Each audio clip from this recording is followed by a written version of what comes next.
What's up, everybody? I'm Scott. I'm Jason. And welcome to this week's episode of Liquid Kernedge. What's up, buddy? Oh, man. You know what? After last week's episode, I was like in the zone. I was in a Zen place. I was philosophizing. I was romanticizing. I was doing everything, man. I was doing everything. You were doing all the sizing. I was sizing everything. How was you? Well, what'd you do this? What'd you do last weekend, man? Well, first off, before we get to what I did last weekend, because I did some really cool stuff up in Vegas. Okay. It is February 15th, my friend. And we talked about this the other week. You know what day that is? Dating season is now open, baby. There you go. For everyone that felt lonely over Valentine's Day, yes. The pressure is now off, and you are free to roam about the cabin without your seatbelts on. And for those of you who may not have listened yet, the episode is called "'Tis the Season to Be Dating." It was released about 3 weeks ago, or 4 weeks ago, I guess.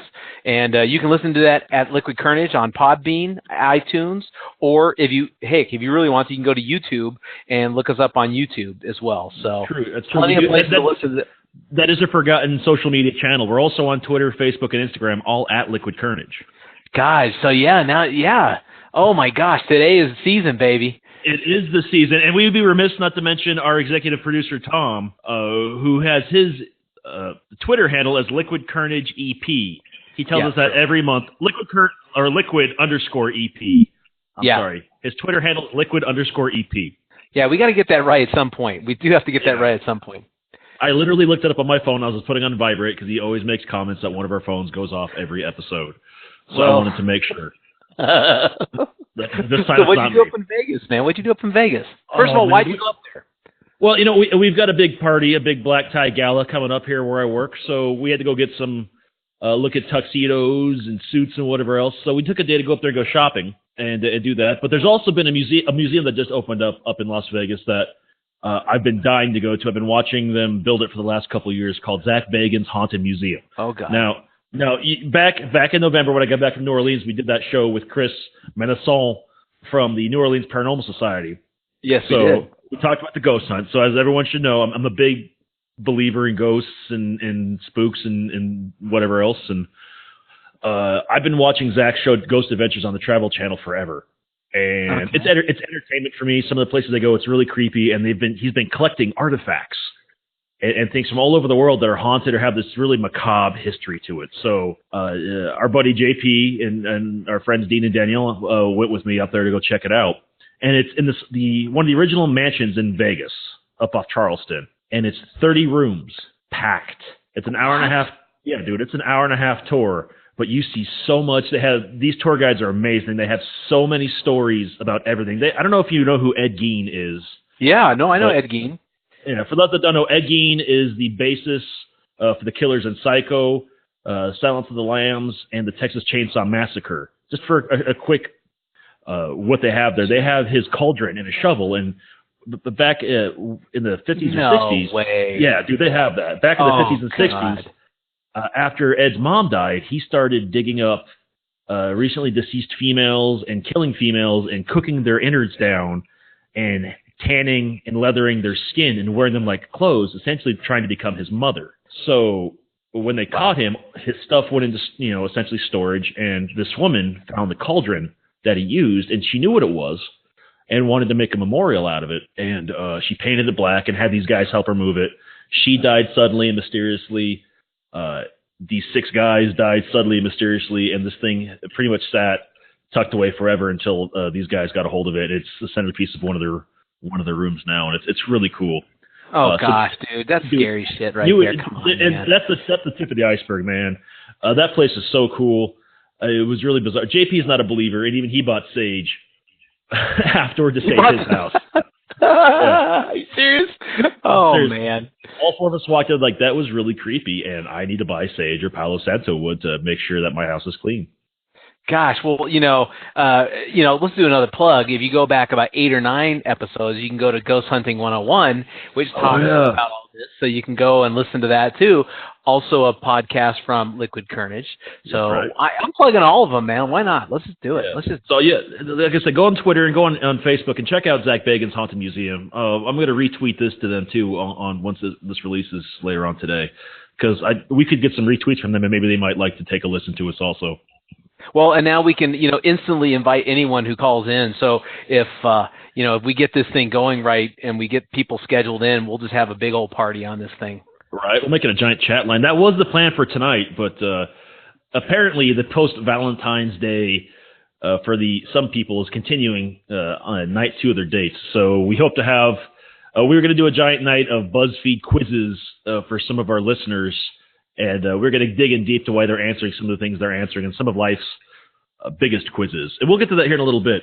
Okay, well, you got something big. You got some time, but you got something big going on this weekend yourself. Yeah, like tomorrow we are leaving for our Pack Up and Go. For those of you who've never heard of Pack Up and Go, there's a website called packupandgo.com, and it's a vacation planning website where the catch or the hook of the website is that they plan the trip for you, and you literally do not know where you're going until the day of your trip. And so how it works is you assign a certain amount of dollars per person to a trip, and you tell them places that you've been to recently. You tell them activities that you like, whether you like going to breweries or whether you like sightseeing, like through the mountains, or if you like to do museums. You tell them all the activities that you like to do. You tell them any limitations on, if you have food allergies or certain things that you can't do. You tell them places you've gone to in the last 6 months so that you don't go to some place you've already been to. What they do is they will book your airfare, they will book your hotels, they will plan a trip for you for a weekend. You leave on a Friday and come back on a Sunday. And the catch is that you don't know where you go until you get about a week before you get an email, and they tell you the forecast over the next 3 days, over the 3 days of the trip.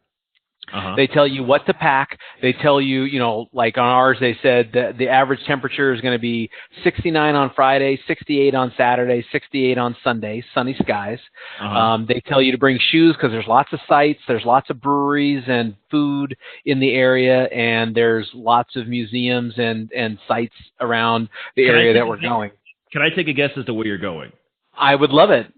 I am guessing based on what you have told me that you're going to beautiful San Diego. Okay. You would think that, but we're not, because we told them that we just came from San Diego. So that's a good guess, though. We are guessing San Francisco is what we're guessing. We're guessing that might be the case too. So, but we cheated a little bit. So just not to get too far off track, we cheated a little bit because we started we started looking at cities that we could be going to and looking at the temperatures. And the only problem with San Francisco is that the highs are supposed to be cloudy and in the low 60s. So we thought that doesn't sound right. And then we looked up Denver, and they're too cold. We looked up maybe Los Angeles. Well, we looked up Los Angeles possibly, but frankly, that's not a real walking town. They said that you can do a lot of walking there, and I can't imagine that walking in Los Angeles is where you're going to go.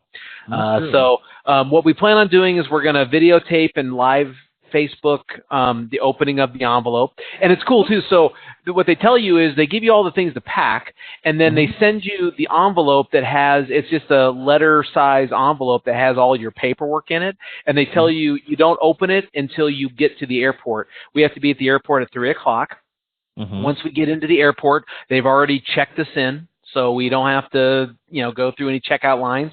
We basically find out where we're going, and we, it tells us probably where to pick up our tickets, and we just go. Wow. So that's our exciting weekend that we're doing. So I'm looking forward to it because, frankly, it's one of these things that I always thought, man, if you wanted to do a weekend with, your loved one, you could definitely do that. It would have been it just happened to be that we chose the weekend right after Valentine's Day. What I did was, it was Noreen's birthday present. Oh, and sweet. I gave her 3 weekends. I gave a sealed envelope with the certificate, but with different weekends on it. And she just happened to pick February 16th as our weekend. So that's why we're going on February 16th. So that's pretty cool. I'll be very interested to talk about this on next week's show because I do want to hear where you guys are going. And I do want to tune in on Facebook to see what the hell exactly is going on. Because while you guys are experiencing the fun life on Friday night, I'll be getting my taxes done tomorrow. Ooh. God, and you make so much money that's going to be a pain. Yeah, right. I don't look good. I don't look good in federal orange, so I need to make sure that I make things paid. Yeah, you want to make sure you get everything covered. Well, you had some pretty big things. You bought a new house, and Well, that was 2 years ago now. That's so I've. No way, Scott. Shut up. Yeah, man, it's been over 2 years. What the shit? Are you kidding me? I'm getting old, man. I'm 37. I just bought a house 2 years ago. It was my second house, so just put a bullet in the back of my head, man. I'm done. I've accomplished everything. You know what? We have enough depressing stuff. Let's talk about some fun things. Let's talk about some fun things. Absolutely. So like right now. I don't know if you guys have heard, but the Olympics are on. The Winter Olympics. No way. Now, let me ask you this question. Do you care about the Winter Olympics? I've noticed that we turn the TV on from time to time, and the Olympics happen to be on. But frankly, I haven't been watching them. I haven't really paid attention probably as much as a patriotic American should. But I just, I don't know. Well, maybe I'm more of a Summer Olympics person. I'm not sure. And I am too. And I'm starting to wonder because I've been thinking about this. Maybe we've been conditioned to be more, and this is not to take away from the Winter Olympics, by the way, but maybe we have been conditioned to be more Summer Olympic-centric, if that makes sense. Okay. Because usually when the Olympics are on in the summertime, we're used to there's nothing on TV in the summertime. It's hot outside, so we want to be in the air conditioning, and we want to be we want to be rooting for the United States. That's when you have basketball. That's America's sport. That's when you have the track and field. You have all the cool things that we just love to watch, the gymnastics, things that America gets behind. Yeah, okay, I'm with you. You get to the Winter Olympics, not to take anything away, but there's figure skating and hockey and snowboarding is the big thing now. And that's one we seem to be good at too. Yeah, and I'll be honest, every time I go over to my parents' house over the last couple of days to drop things off or just BS with them, they are literally obsessed with the Olympics.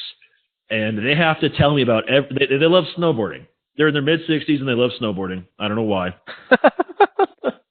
But they have to tell me about everyone and how they've won. And I guess some 17-year-old kid from Colorado won a gold medal.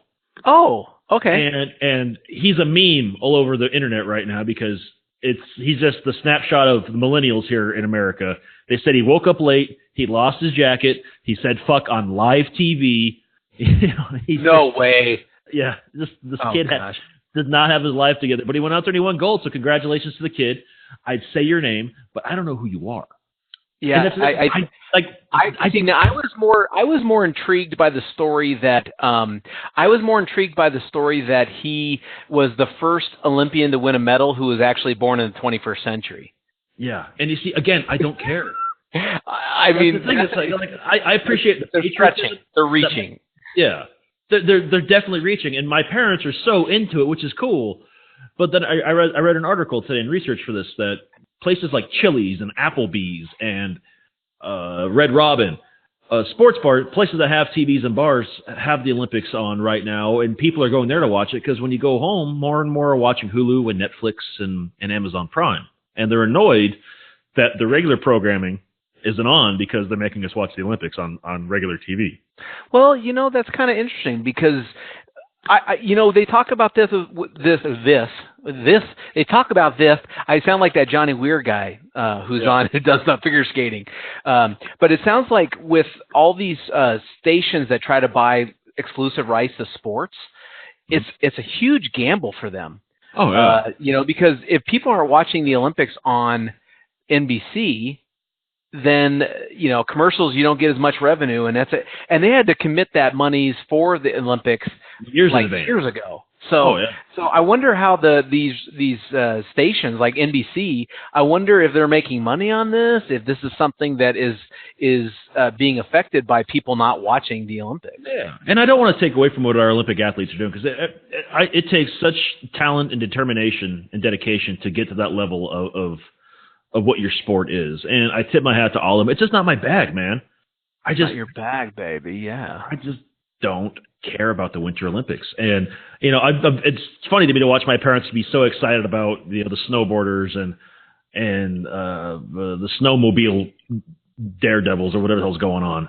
And I'm glad they are. But, I'll check back in 2 years when those Summer Olympics are going on and watching all the stuff there because that intrigues me way more. Oh, okay. Well, now I have to say I do like the figure skating, I do like that part. I think my big why do you like the figure skating? That's my question. I never saw the appeal to it. Maybe it's because I'm a dude. I don't know. It could be you're a real man and I'm not. I mean, that could be what you're saying, and that might be true.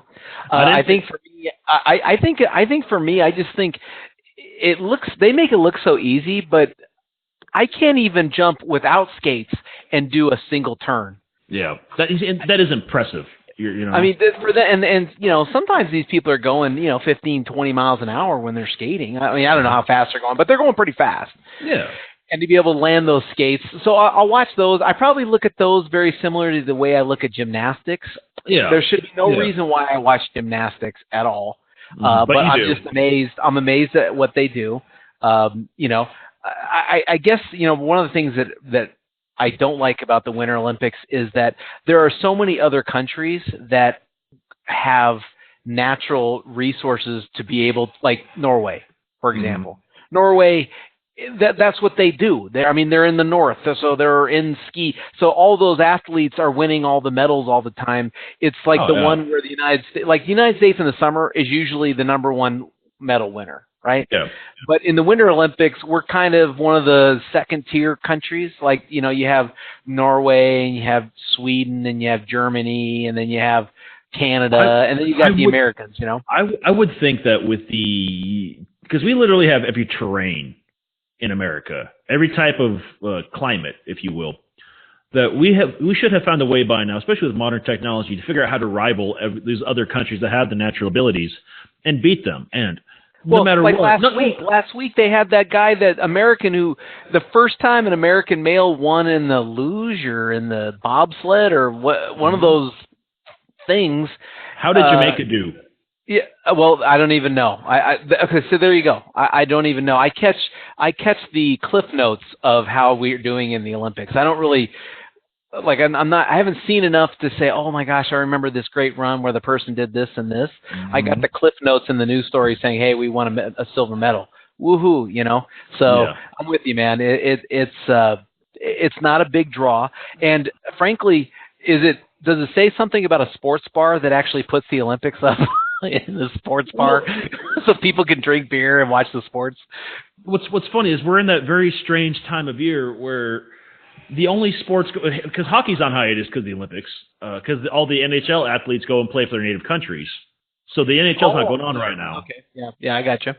So all we have is basketball, both professional and college. And if you don't like any of that, or you want to give people something else to watch, there you go. Because football's done, clearly. Spring training, pitchers and catchers reported yesterday. Yeah. So games don't start for 2 more weeks.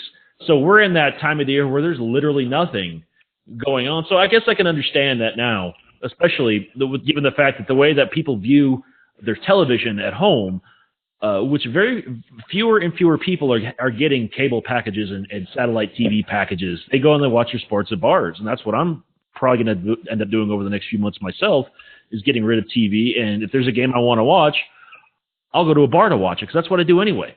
Well, but the thing with the bar, though, is that now bars have that, they buy the packages so you can have 7 sports going on at one time. Oh, exactly. And so you can watch, if you want to watch your Olympics and you want to watch, racing, auto racing and boxing, you can go to one spot and watch all those sports, versus at home, you're watching, whatever you're watching. And usually it's at night. And, I still can't figure out what we're watching, because they are, 10 hours ahead of us. So yeah. A lot of the events that we're watching at night on TV are actually, being done live, or are they being done live at the same time? Or, so I get thrown off by that too. I there's just enough of a hurdle for me to say, if it's on, I'll watch it. But if I don't see it, I'm not heartbroken. Yeah, I'm not heartbroken, which is maybe it's kind of sad, because back in the 60s, 70s, 80s, that was a big deal, patriotism and American pride. Was the Winter Olympics still a big deal back then? Oh, I think so. I think, well, because the whole family would surround around a TV to watch. I mean, the Miracle on Ice, I mean, they call that one of the greatest sports events in American history, right? And that's fine. But that is literally the only Winter Olympics memory I can think of from past historical events, sports-wise, for the Winter Olympics. They're like, oh my God, this is why the Winter Olympics are cool. Yeah. You know, and that took place in Lake Placid over in New York. So that was 3 hours ahead of us. So that was essentially the same time zone at that point. Yeah, exactly. Like when it was in Calgary or when it was in California, in the 60s, you're at least in the same time zone. But when you're in Italy or when you're in Korea, I mean, there's time difference. Yeah, I watched. I forget what the hell it was, but it was one of the events last Thursday, and then Friday night was all opening ceremonies. It's like, don't you have to have opening ceremonies before you have?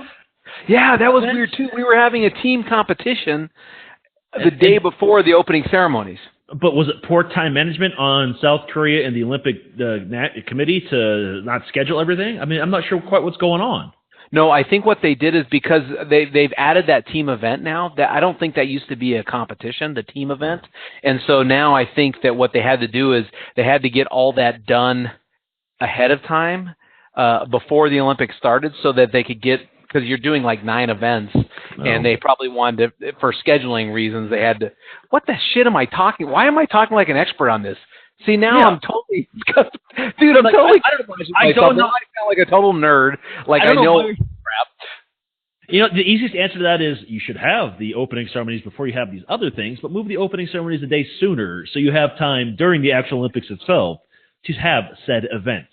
So let me ask you this. Should I mail my man card to you now, or should I wait until, like, can I earn it back for knowing so much about the Winter Olympics? Your confession of watching figure skating and gymnastics will be noted by our executive producer, Tom. You can find him on Twitter at @liquid_EP. The man card's going to have a couple punch-outs where I lose a little part of my man card. Yes, you will. And I would like it if you do it on live Facebook tomorrow before you find out where you're going on your little vacation. Oh, there we go. Okay. So to segue a little bit, if you had to choose one event that you were going to become an expert for the Winter Olympics, what would you choose? A Winter Olympic event. Specialist. If you're going to be the specialist, what would you choose? You know what's funny? I don't know. Like you do the polar bear swim where you cut a big hole in the ice. Who can jump into the ocean or jump in the water and freeze their balls off? Is long distance snowmobiling a thing? Because I feel like I could do that. I feel like I don't think so. I could walk on right now and become a gold medalist snowmobiler. Not one that does the tricks, but one that goes cross country on my snowmobile. As long as I have a 6-pack of beer back there, you can chant USA, USA, USA, because I guarantee you I will bring home the gold. I think I wouldn't mind being a biathlon. Skiing and shooting just sounds good. Yeah, like what could possibly go wrong? What could possibly go wrong with skiing and shooting? My thing is that because those Norwegian people have to go into the forest, right? So they got to ski to get wherever they are, but then you got to shoot the deer or whatever, shoot the elk or the caribou or whatever you're hunting for. So I think that would be a skill set that you could win a gold medal, and then you could go get your own food afterwards. So I think I would be a biathlete. It's one-stop shopping, huh? Yeah, exactly. I can go with that. Yeah. Oh gosh. Yeah, I don't like the cold that much to want to be out there in that. Then you have to wear all those jackets to where you can barely fucking move. Yeah. You know. Now I do like that the Winter Olympics the Americans did the thing where they asked for snowboarding and freestyle snowboarding, because we are the experts in that area, so we know we're going to get some gold medals for that. Well, naturally, we're America. We have to find something we can dominate at and rub it in everyone else's face. Exactly. Yeah, let's be honest. And if every country was a type of kid in school, in high school, America would be the jock that just gives everyone a headlock, puts them in a headlock, gives them a noogie, and just chants their name over and over and over again. You know. Do you think because when you look at the list of countries that have come to the Olympics, probably 85% of them don't even have a medal yet, right? Mm-hmm.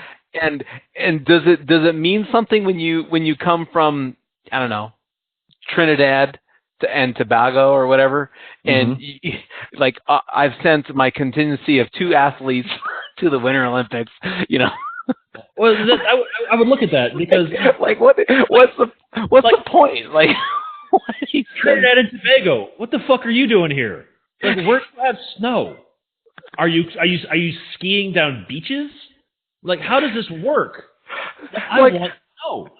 Yeah, like I always wonder when you see the country when they're doing the the opening ceremonies, and you see the country who's got one person and their contingency holding their flag. It's like, what the hell are you doing here? Like, no, why? I will say this though, they did have that. That was a thing this year. Apparently, at the Winter Olympics the Summer Olympics 2 years ago, there was this ripped Polynesian dude that came out shirtless and did their native Tonga dance and like wowed the crowd for opening and closing ceremonies, and the ladies went nuts for him. And he found a way to qualify for the Winter Olympics, so apparently he did the same thing as that country's lone delegate for the opening ceremonies, and the crowd went nuts. Well, then in that case, then why not? Hey, man. I guess you have to qualify, though. I wonder how you qualify. They must have standards or something. Yeah, dude, I'm more of like a food eating contest type of guy. I'll eat the most chicken wings or whatever else. But if you ask me to, not on skis, man, I'd be more of a Summer Olympics person. Now that being said, if you could do anything in the Summer Olympics, what would you do? Oh gosh, that's a little bit tougher for me because there's a lot of things I wouldn't mind, being really good at.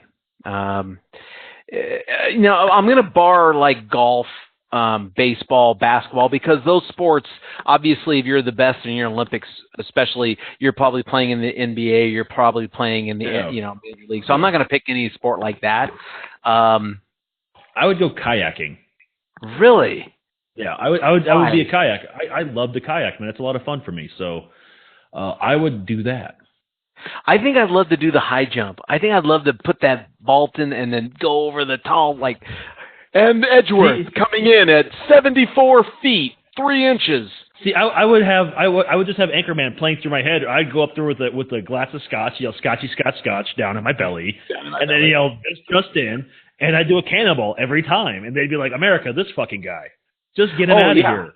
That's true. Yeah. I wouldn't want to do swimming because I think swimming is one of those things that Phelps has kind of ruined it for everybody now. So, you're never going to do good there. Maybe fencing would be kind of fun if you were a really good fencer.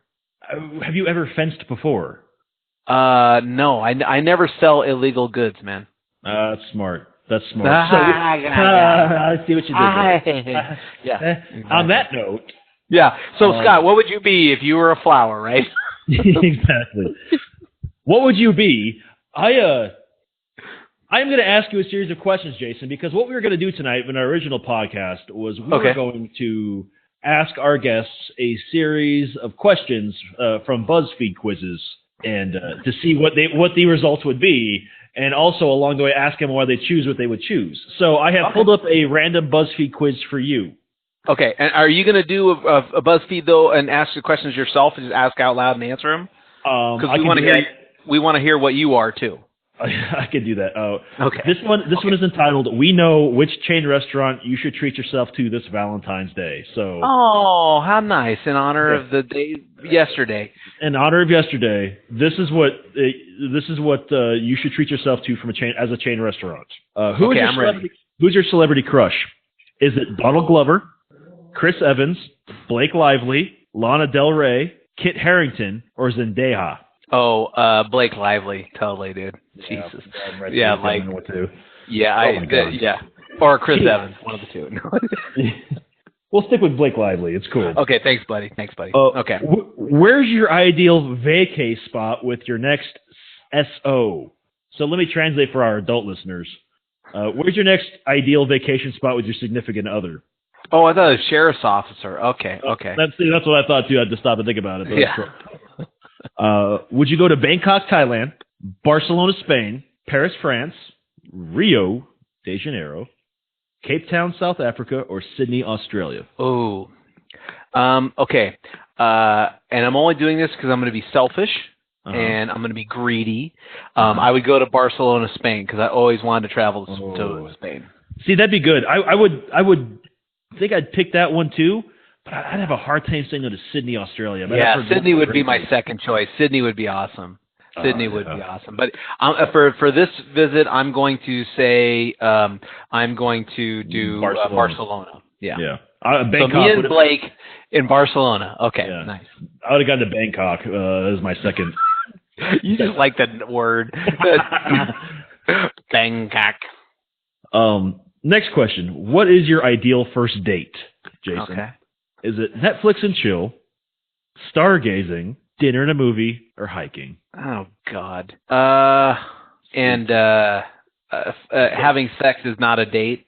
Well, no. Well, Netflix and chill would be a euphemism for that. Probably dinner and a movie. I'm not a big stargazer. I mean, I don't know. I'd rather gaze naked. Like I'd rather be naked gazing with someone. Or I'd go hiking, but that's me. Well, yeah, naked hiking works. I mean, that works too. That works too. Next question: what do you hate most about Valentine's Day? Oh, okay. Not having someone special to share it with. Okay. Companies tricking people into buying things. All of my friends have dates, but I don't. Pink is my least favorite color. Being the third wheel. Or nothing. Oh, probably the first one. If I didn't have someone. Not having someone special with. Not having someone special. You see, if you're single, you just don't go out on Valentine's Day and just save yourself. Yeah, I mean, and I have someone in my life, so I mean, obviously, it's not something that I have to deal with right now, anyways. No. But when it was there, just having someone special. I mean, you have people you can go naked stargazing with all day long, but are they really special? Come on, I mean, you are such the charmer of this duo. Okay, sorry. Sometimes you're such a skeevy little charmer. I just want to point that out. Yeah, I'm a backhanded charmer. That's right. What do you look for in a significant other? Okay. Do you look for charisma, humor, honesty, intelligence, ambition, or trust? Honesty. Honesty? Yeah. Okay. Honesty. Yeah, I like honesty because all that other stuff will fall into place. Like someone could be really, really funny but phony, or someone could be, trusty. They trust them, but maybe they're good at, being a liar. You trust them, but they give you a false sense of trust. Versus someone's honest, all that other stuff will fall into place. Did you say trusty? Trusty. Yeah, I came up with a new word. I'm putting that into the. Yeah, I'm putting that in. Trusty. All right. The final question: what's your favorite snack? Oh God. Is it Cheez-It crackers? Yeah. Chips? Yeah. Fruit? Hummus? Popcorn? Or I literally can't pick. Oh, Scott, you know me well enough. You know what my favorite snack is. It's gonna be hummus. Oh God, no. Popcorn, man. That's one of the 5 foods. That's one of the 5 foods I'd have to have on a desert island, man, or deserted island. So I apologize. I remember when we went to your fruit and hummus phase last year. Yeah, I mean, I still like hummus. I like all those snacks, but popcorn, yeah. I mean, I would forego fruit and vegetables if I could have on a deserted island popcorn, man. Easy. So the chain restaurant you will treat yourself to for Valentine's Day is Taco Bell. Oh God! You fill that empty void in your heart with an obscene number of Doritos Locos tacos you can purchase for $10. That is bullshit, man. That's total horseshit. I'm telling you, man. Wow. I'm telling you. All right. All right. Hey, BuzzFeed doesn't lie, brother. But if BuzzFeed says it, man, it's true. That's right. So since you gave a quiz, I will give a quiz to myself, and we'll just talk our way through this. But this time I'll select my answers. I still want you to pick yours, though, too. Hey, okay. Share your screen, dude. I'm going to pass the presenter role to you, and then you should get the thing there, and I'll read the questions to you this time. Oh, okay. So I just put it on the screen. It's going to say you're going to be the presenter. So you sit acceptor, and there we go. And then do you have? Oh, wait a minute. Where's your screen? Oh, you're not reading it on the screen. Where are you getting these questions? I'm reading them from my phone. Oh well, shit. Yeah. I can't look at. God dang. Okay, well, technical difficulties aside, I guess you're gonna have to read your own questions, buddy. All right, that's fine. Well, you can go ahead and just and just keep going. You can answer your own questions with it, okay? Okay, that sounds good, buddy. That sounds good. So this one is your sense of humor will reveal which Office character is your Valentine. So from NBC's The Office, your sense of humor will dictate who all right. your character is. Which character is your Valentine? Okay. Okay. Oh, okay. And you have watched The Office, have you not? I have. Okay. One of my favorite shows. I'm hoping I'm Pam. Pick a classic Office prank. Stapler and Jell-O. Switch your coworker's chair with a chair that squeaks. Ooh. Steal your coworker's personal stationery and send them faxes from their future self. That was a good one, too. Convince your coworker that it's Friday when it's actually Thursday. Put all of the items on your coworker's desk in the office vending machine. And replace the coworker's desk with a cardboard replica wrapped in Christmas wrapping paper. Oh, God. Okay. All right, Sky, what do you think on that one? I would probably put all of my coworkers' items in the vending machine. Okay, so put that as your answer. If it was me, I'd do the squeaky chair. Okay. Subtle, effective, a constant laugh, and to see them go through the frustration. Now, yours is funny because you have to put money to get all your stuff back. That was good. See, I'm not ashamed to say I am an asshole. So when it comes to pranks, man, I won't hold back. And I love when people don't hold back with me. God, Next that was question. a good one. Okay. Next question. If your coworker played a prank on you, how would you respond? Just laugh it off, get them back by playing a prank on them, tell your boss, yell at them, laugh, but secretly be upset about it, or pretend like you didn't even notice. I have to pick one, but I would do a hybrid. I would pretend I didn't even notice, and I would wait, and I would pay them back. So ultimately, I would pay them back. Okay. All right. Because stitches get stitches. So. Well, and I would just yell at them. People have pranked me. People who listen to this show know that they've done practical jokes, and I get pissed.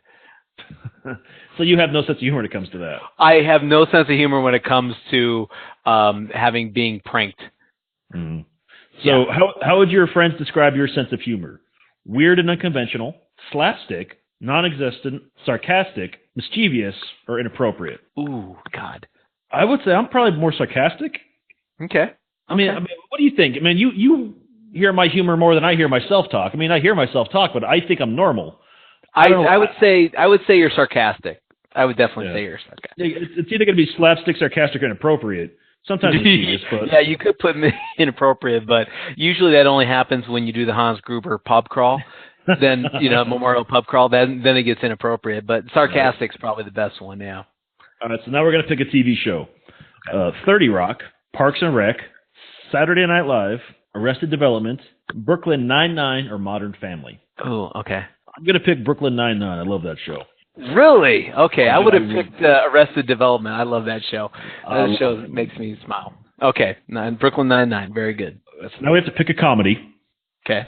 There's Napoleon Dynamite, Bridesmaids, Anchorman, the 40-Year-Old Virgin, Billy Madison, or Superbad.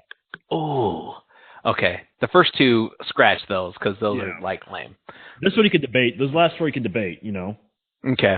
I'm torn between Superbad and Anchorman.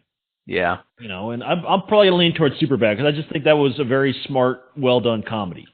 Well, and personally, I think that I could see you as a young kid with today's mind that you have doing some of that shit. Yeah. Yeah. So, okay, so hit like my results when button. You dance with the girl and she puts her period on your pants. Oh, sorry. Okay. All right, so the results are in. And my sense of humor would reveal that Angela Martin is my Valentine. Angela? Yeah. Interesting. Okay, she's kind of, Yeah, not my cup of tea, but hey, man, like you said, BuzzFeed doesn't lie. Hey, BuzzFeed does not lie. So if BuzzFeed says it's true, it must be true. All right. Wow. Right, well, man, so I would be open to doing a group podcast at some point and go around the table and do this for more people. So I think what we should do is we should definitely keep this as a future episode where we can have a group of people do that because I think that would be fun. Yeah, I think in the next few weeks, that's definitely what we're going to work on having. So Awesome. yeah, we'll keep that going and just continue on with everything else we have in the pipeline for Liquid Kernedge. Boy, we covered a lot this episode. Dude, we did, man. It was a big Olympic rant. So Yeah.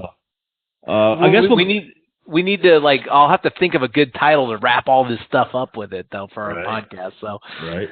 So once again, if you're in the Las Vegas area, man, you guys got to check out Zach Bagans' Haunted Museum. It is surreal.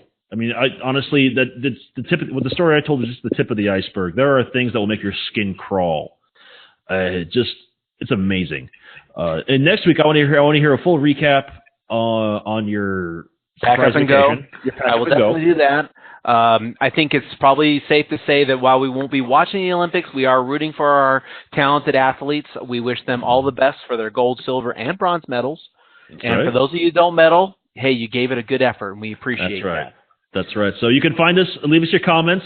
Tell us what BuzzFeed quiz you like to take on Twitter, Facebook, or Instagram, all at Liquid Kernedge. If you want to talk to Tom, our executive producer, it's Liquid_EP. That's Tom, our executive producer. So, Jason, why don't you go ahead and take us home? All right. That was Scott.